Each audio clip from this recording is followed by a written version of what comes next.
안녕하십니까. 반갑습니다. 진짜 시황의 최수창입니다. 네. 이제 오늘이 금요일입니다. 주봉이 완성되는 날입니다. 네, 그렇죠? 이틀 연속 사실상 3거래일 동안에 크게 움직이기보다는 좀 설마 했던 것이 크게 움직여 버렸거든요. 이틀 동안 워낙 크게 움직이니까 오늘 하루는 조용하게 머물러서 가는 것 같습니다. 네, 그렇죠? 자, 진짜 시황 들어가 보도록 하겠습니다. 현재 시간이 1시 2분, 3분 딱 지나가는데요. 지수 한번 전체적으로 보도록 하겠습니다. 보여주시죠. 네, 금일 지수 현황, 예, 맴맴이죠. 예, 코스피, 코스닥, 뭐 선물 지수도 마찬가지고 거의 뭐 맴, 하루 종일 다람쥐 쳇바퀴 돌듯이 멈춰 있습니다.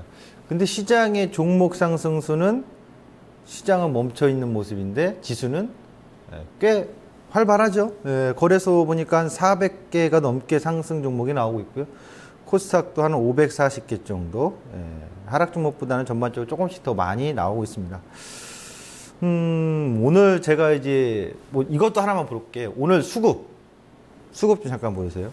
개인이 현물 거래를 873억, 외국인이 매도로 1230억 정도, 기관이 196억 정도 매수하고 있습니다. 그렇죠? 여전히 외국인은 저번에 한번 살짝 들어와 줬습니다만 지금도 환율이 1180으로 이탈했는데도 불구하고 크게 들어오고 있지 않고 있죠. 코스닥 주체에서는 외국인이 좀 매수가 들어오고 있는데요. 오늘은 전체적인 걸 또 한번 다시 다뤄드릴 겁니다. 선물 주체는 뭐 외국인이 이렇게 나오고 있는데 수급 자체에서 아직 외국인이 돌아오고 있지 않아요. 그러면 오늘 제가 시장의 전반적 이슈를 잡아드릴 때 꼭 명심하시기 바랍니다. 오늘 내용 꼭 명심하시고, 오늘 내용을 1시간짜리로 디테일하게 풀어서 하고 싶은데 기회가 곧 오겠죠. 네. 한번 보도록 하겠습니다. 코스피 포인트 오늘 제가 어떻게 봤냐면요, 지수 시장 이슈인데 이게 무슨 얘기냐, 내수주와 수출주 시장 이슈에 뭐 지금 시장 이슈는 또 오늘 밤에 뭐 이제 미국의 고용지표 주목을 하겠죠. 전일에는 미국의 지표들이 발표된 것 중에서 제조업 지표는 별로 좋지 않았습니다. 그렇죠? 하지만 50은 상회했고요. 그리고 이제 자동차 총 판매 대수가 오히려 긍정적으로 나왔고, 그럼 엎치락뒤치락 나오고 있는데 오늘 이제 고용 지표가 주목이 좀 될 만한 핵심적인 지표 이슈가 될 겁니다. 내수주와 수출주. 여러분들 이제 우리나라 경제 지표들 발표되는 것도 체크를 하시는지는 모르겠습니다만, 전일이었던가요? 오늘이었던가요? 저도 헷갈리는데요. 예. 우리나라의 산업생산 지표가 발표됐는데, 전달에 비해서 같은 반등을 해줬어요. 그리고 수입액은 많이 감소했고, 수출은 조금 더 증가한 모습으로 나타나줬고요. 뭐 이런 것들도 나름 이번에 시장이 반등의 요인의 하나의 근거가 될 수 있다, 이렇게 볼 수 있겠는데, 이 내수주와 수출주의 포인트를 아셔야 돼요. 지금 시장에 여러분들에게 제가 질문을 좀 해보겠습니다. 주도주가 뭐예요? 네. 우리 PD님은 뭐가 주도주로 보이십니까? 네. 이 내수주와 수출주, 시청자 여러분들, 주도주가 어디 있어요? 자동차? 박수 쳐줄 줄 아셨죠? 아니죠. 아니, 자동차 이 시간에 얘기해가지고 많이 올라왔으면 주도주 아닙니까? 물어보실 거예요. 아닙니다. 정확히 구분하셔야 되는데요. 지난번에 한 얘기해드릴 때 꽤 됐지만 벌써 시간이, 건반 제화, 그러니까 제약주, 뭐 화장품주, 그 다음에 건자재주들이 막 주도주를 갖다가 거기서 조심하자, 특히 제약주 꺾일 때가 됐다, 에? 변동이 될 때가 됐다라고 해서 그때 시점에서 얘기해서 꺾여버렸죠. 그럼 지금 실질적으로 남아있는 주도주는 뭐냐? 있어요. 거기서 기억하실 건데 아마 여러분들 제가 한국전력을 얘기해 드렸을 거라고. 이 시장에 지금 가장 강력한 게 한국전력이니, 한국전력이 끝나고 추세가 이탈되는 시점이 곧 하락장을 대비할 것이다. 대비해야 된다. 그 하락장은 한두 달짜리 아니에요. 6개월 이상짜리예요. 길면 1년 가는 거고요. 현재 실질적인 주도주는 내수주에 있어요. 그리고 수출주는 이번 저점 터닝포인트에서의 반등을 주도하고 있는 반등 주도주입니다. 그 대표적인 게 자동차인 거고요. 그 다음에 화학 정유주가 나오는 거고요. 이거를 오늘 디테일하게 풀어드릴 겁니다. 그 다음에 미국의 금리 인상 이후 후폭풍, 경기 호전. 요거는 해석의 차이거든요. 금리 인상은 자명한 겁니다. 예, 그렇죠? 아직 안 올렸는데요. 못 올리는 거 아니에요? 이렇게 얘기하시는 분도 있어요. 올릴 겁니다. 아니, 올릴 겁니다가 아니라 옐런 의장의 발언에 의하면 금리 인상을 합니다예요. 한 이후에 과거에 우리가 역사적인 과거 자료를 통해서도 설명을 드렸습니다만 94년도, 2004, 5년도 올릴 때 그 이후에 어떻게 됐다? 미국 증시는 어땠다라고 제가 비교해 드렸잖아요. 이번에는 다를 수도 있다라는 거 체크 좀 해보셨으면 좋겠어요. 그런 생각도 해봐야 된다는 얘기죠. 과거에 미국이 금리 인상 시점에 미국 증시는 계속 빡섰는데 신흥국 중에서는 올라갔다가 빠지기도 했고 서서히 빠지기도 했고 우리는 두 번 경험했는데 94년도에는 우리는 빠져나갔죠. 예, 우리는 하락했어요. 미국 금리 인상 한 다음에 못 올라갔죠. 그러면서 IMF가 위기가 있었고 2004, 5년도에는 우리는 엄청난 급등을 해줬죠. 그럼 이번에 세 번째는 완전히 다른 형태로 갈지 아니면 94, 5년도처럼 될지 2005, 6년도 될지 이거에 대해서는 해석은 제가 지금 다 얘기하면 안 될 것 같아요. 조금 숨겨놨다가 다음에 얘기해 드리도록 하고 후폭풍이냐 호전의 상승이냐 여러분들도 한번 고민해 보세요. 우리는 그 90년대 중반과 2000년대 중반 어디 쪽을 바라보고 있을지 다음에 제가 정확하게 직설적으로 얘기를 해드릴 테니까 참고해 주시기 바라고. 자, 들어가도록 하겠습니다. 기업의 실적을 봐야죠. 기업의 실적을 보도록 하겠습니다. 그러니까 지금 이 내수주들이 왜 올라왔는지 근거를 찾아라 그러면 뭐든지 기업의 실적이 좋으면 가게 돼 있어요. 기업의 실적이 안 좋은데도 가는 종목도 있습니다만 그건 정상적이 아니라 비정상적인 다른 방법이 있으니까.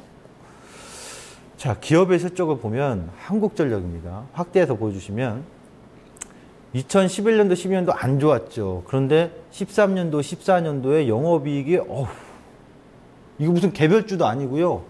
엄청난 속도로 증가했어요. 한국전력 누구 때문에 돈 버는 걸까요? 다 여러분 때문에 돈 번 겁니다. 네. 그렇죠? 여러분들이 더 많이 내셨으니까. 요금도 올라갔고 네. 엄청난 영업이익 상승을 보여줬어요. 그리고 LG생활건강 보시면 매출이 증가해요. LG생활건강은. 그러니까 영업이익도 증가를 해요. 그러니까 이 두 종목은 당연히 주가가 안 올라갈래요? 안 올라갈 수가 없겠죠. LG생활건강은 매출도 증가, 영업이익도 꾸준히 증가. 보통 대형주라면 저 정도의 속도로 가야 되는데 한국전력은 완전 서프라이즈 했죠. 자, 과연 주가 흐름은 어떻게 움직이는지 이따 살펴보도록 하고. CJ, CGV 6천억, 7천억, 9천억, 1조. 아이고 1조 클럽 가입했네 매출. 그러니까 매출이 꾸준히 증가해요. 영업이익은 그닥 평이하죠. 뭐 오른 것도 아니고 내렸다고 하기도 그렇고 애매해요. 하지만 매출은 꾸준히 증가해졌다는 거에 주목할 필요성이 있고. 그 다음에 CJ ENM. CJ ENM은 매출이 그렇게 증가한 것도 아니고 영업이익이 폭발적이고 단기 순이익이 강하게 올라왔거든요. 그게 하나의 또 주목 포인트. 다음에 한국항공우주하고 KTNG.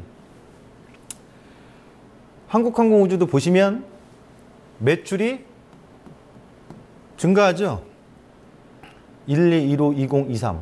예. 1조 대, 2조 대 넘어갔고요. 영업이익도 왜?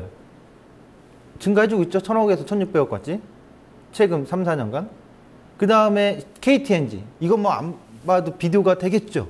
담배값까지 인상했는데 담배 피셨던 분들 다시 흡연하잖아요. 잠시 금연이에요. 예. 잠시 주차, 정차처럼.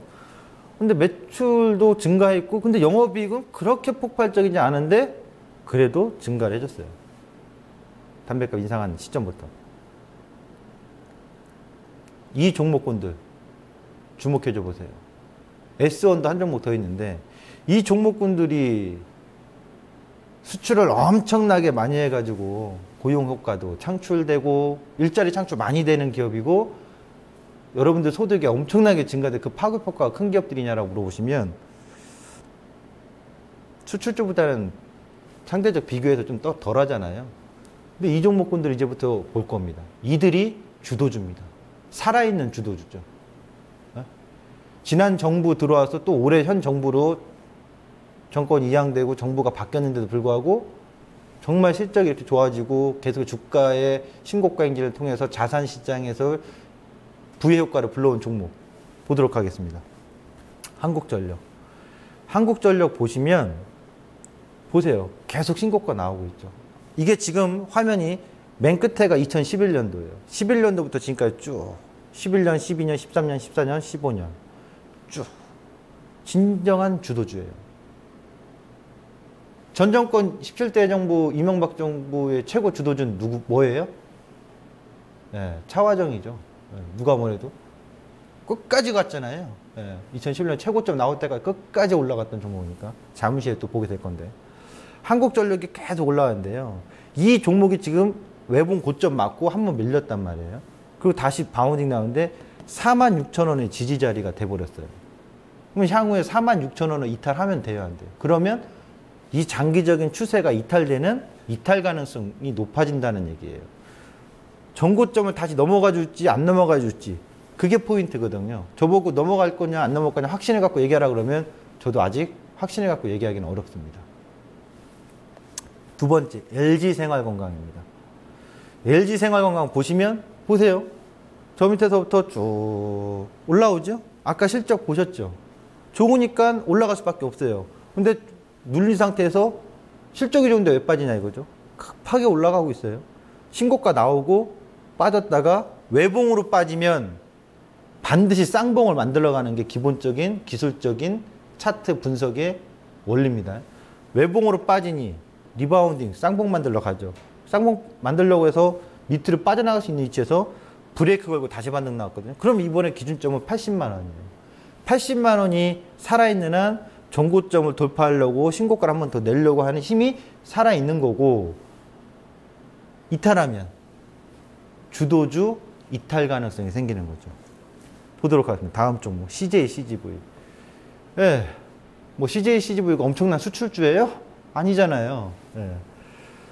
보시면 아까 실적 좋은 거 보셨죠? 다 쭉 올라갑니다. 거래량 폭발시키면서 올라가는데 어때요? 10만 원짜리가 이제 중요한 자리가 됐다고. 외봉 만들고서 빠지다가 외봉이라고 딱 완전한 외봉이라고 하기는 어렵죠. 여러 번 터치하다가 빠졌는데 10만에서 지지반등 나오거든요. 그러면 이 종목은 10만 원이 깨지기 전까지는 다시 한번 신고가를 돌파하려고 용 쓰거나 넘어갈 수도 있고, 아니면 빠졌던 거에 쌍봉 만들려고 바운딩이 나올 수밖에 없는 자리, 그렇게 반등이 나와주고 있는 거고, 그렇다면 향후에 이걸 갖고 있는 분들은 10만 원이 이탈되면 뭘 봐야 돼요? 괜찮아, 계속 갈게요, 이렇게 보시면 안 된다는 얘기죠. 리스크 관리와 주도주 이탈 가능성이 높아진다는 얘기죠. 다음 종목 CJ ENM입니다. CJ ENM도 마찬가지예요. 엄청난 폭발적인 속도로 갔어요. 73,000원. 그러니까 아직 신고가 나오고 외봉으로 고점이 4주 연속 낮아지고 있는 모습이거든요. 그럼 단기 고점이 나온 거고 흔들릴 가능성이 있다라고 봐야 되기도 하고, 또는 흔들리다가 언제든 다시 신고가 한번 나갈 수 있는 힘이 여전히 살아있는 주도주죠. 진정한 주도죠. 단 73,000원. 왜? 매물대가 계속 지지 바운딩이 3차례, 4차례가 나왔던 이 자리이기 때문에 이 자리를 이탈하면 조심해야 되고 주도주 이탈입니다. 다음 KTNG입니다. KTNG 보셨다시피 쭉 올라가죠. 실적 내용을 보고 나서 비교를 해보니 쭉 올라갑니다. 전고점, 정고점, 거래량 터진 지점들인데요. 10만 원이 이탈되면 주도주 이탈입니다. 근데 이 종목도 보시면 외봉 나오고, 바운딩, 외봉 나오고 바운딩.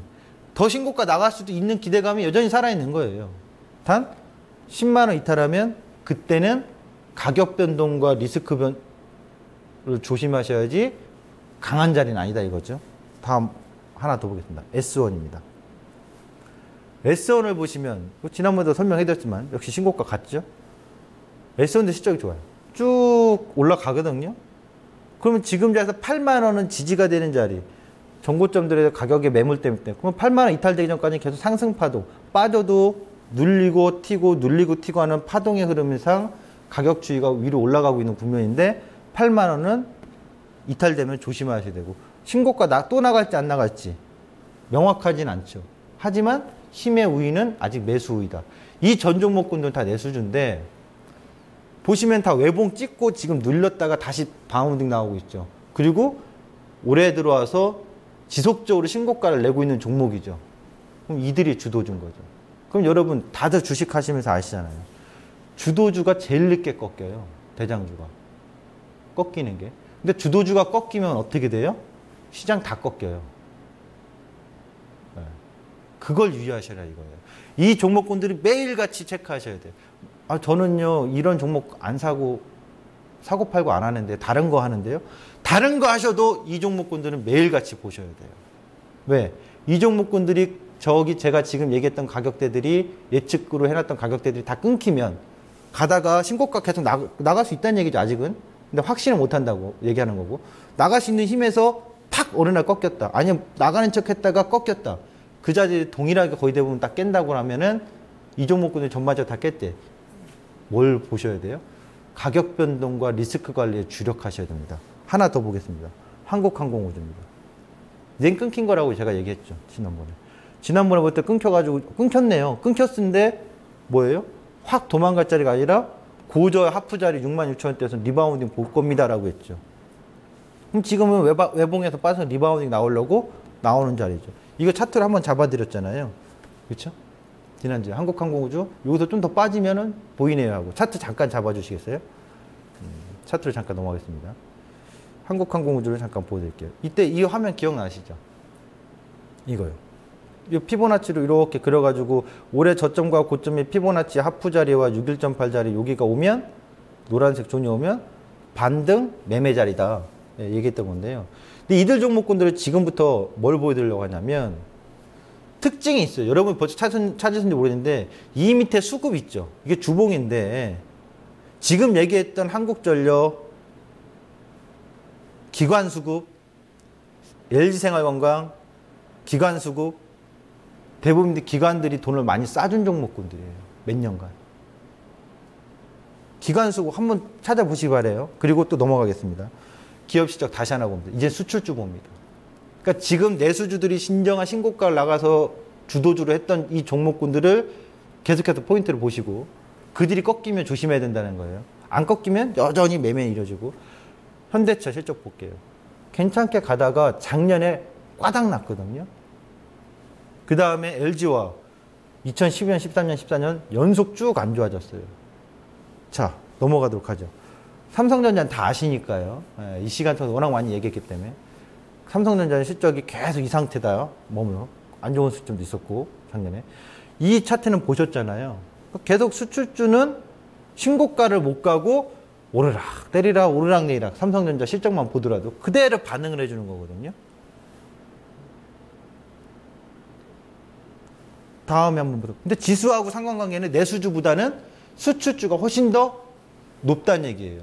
삼성전자의 실적의 등락에 따라서. 삼성전자가 막 좋았어요? 아니죠. 좋았다가 최고점 찍고 안 좋았다가 또 살아났다 안 좋았다 이러잖아요. 그 다음에 현대차 보도록 할게요. 현대차를 보시면 제가 라인을 검정색 그려놨거든요. 결국 작년에 안 좋았죠. 실적이. 쫙 빠졌다고. 근데 이때 수급을 보면 기관들이 무지하게 많이 팝니다.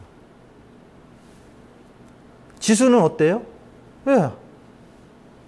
아까 보여줬던 그 내수주들은 눌림은 주어질전저 지수 자체에서는 삼성전자, 현대차가 빠질 때 더 많이 빠지죠. 밸런스가. 그리고 지금 반등을 형성하고 있고. 그러면 여기서 중요한 게 아까 삼성전자 몇 번 얘기했으니까 현대차가 20만 원에서 22만 원대가 중요한데요. 저기 넘어갈 수 있다고 생각하십니까? 실적으로? 올해 안으로? 힘들겠죠. 저기는 어떤 자리냐면 2012년도의 연말 종가 자리거든요. 그 2012년도의 연말 종가보다도 더 많은 실적을 올 연말에 보여주거나 아니면 내년에 그 실적을 뛰어넘을 수 있는 기대감이 있다면 저기 넘어갈 수 있겠죠. 그럼 지수는 2063포인트예요. 지금 2063포인트와 1830의 계속 몇 년간 가두리거든요.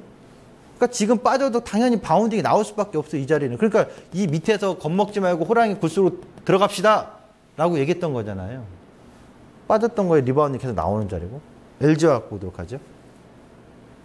LG화학을 보시면 역시 식절기 안 좋으니까 2012년, 13년 계속 빠져내려가죠. 그렇죠? 그러면 올해 발표된 실적이 2012년도보다 더 좋을까요? 전망치가? 그렇지는 않잖아요. 또는 그 전망치가 내년에 더 좋아질까요? 아직 얘기 나오는 건 없죠. 불투명하죠. 그렇다면 LG화학은 32만 원을 올 연말에 간다면 저항자리라고요. 부딪혀서 차익 실현을 한번 해줄 수밖에 없는 자리, 기술적으로. 부딪힐 자리. 못 가면 당연한 거겠죠. 그 자리에 상단에 보이고. 그러면 또 지수로 보면 마찬가지예요. 2063포인트가 올 하반기에 만날 수는 있어요. 거기 2050포인트가 와야 되는 자리가 있기 때문에. 근데 그 자리에 뛰어넘어서 간다는 얘기는 쉽지 않을 거란 얘기죠. 수출주 이 세 종목만 봤는데요. IT, 자동차, 화학주. 역시나 삼성전자하고 자동차의 이 수출주들의 영향에 따라서 지수의 폭이 흔들림이 커지고 있고, 지수가 계속 이렇게 흔들리는 과정에서 내수주들은 흔들리는 눌림을 주어졌지만 신고가는 계속 냈고, 그렇다면 현 18대 정부에서의 주식시장을 3년차 됐는데 얘기를 하자면 내수주 위주로만 신고가를 나왔고, 이 수출주들은 반등 자체가 약하고 계속 빠졌잖아요. 그리고 반등만 주고 있고.